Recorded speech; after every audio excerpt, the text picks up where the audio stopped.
19 मार्च से लेकर 27 मार्च तक चैत्र नवरात्रि के पावन पर्व की शुरुआत हो रही है, जिसके चलते छत्तीसगढ़ में तैयारियां शुरू हो गई हैं और इसी बीच रेलवे ने श्रद्धालुओं के लिए बड़ी सुविधा दी है। नवरात्रि में मां बमलेश्वरी मंदिर दर्शन के लिए जाने वालों की भीड़ को देखते हुए इंडियन रेलवे ने डोंगरगढ़ स्टेशन पर 10 एक्सप्रेस ट्रेनों का अस्थायी स्टॉपेज देने का फैसला किया है।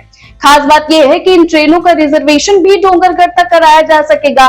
ये सुविधा आपको 19 मार्च से 27 मार्च तक ही मिलेगी। इसके अलावा रेलवे ने 4 लोकल ट्रेनों का रूट भी बढ़ाया है, जो डोंगरगढ़ और दुर्ग के बीच चलेंगी, ताकि श्रद्धालुओं को आने जाने में आसानी हो सके। वहीं यात्रियों की अतिरिक्त भीड़ को देखते हुए Dongargarh Durg Dongargarh MEMU passenger special train भी चलाई जाएगी। तो इन व्यवस्थाओं से नवरात्रि के दौरान यात्रा करने वाले भक्तों को काफी राहत मिलने की उम्मीद है। अपडेट्स के लिए वैम छत्तीसगढ़ को सब्सक्राइब करना ना भूलें।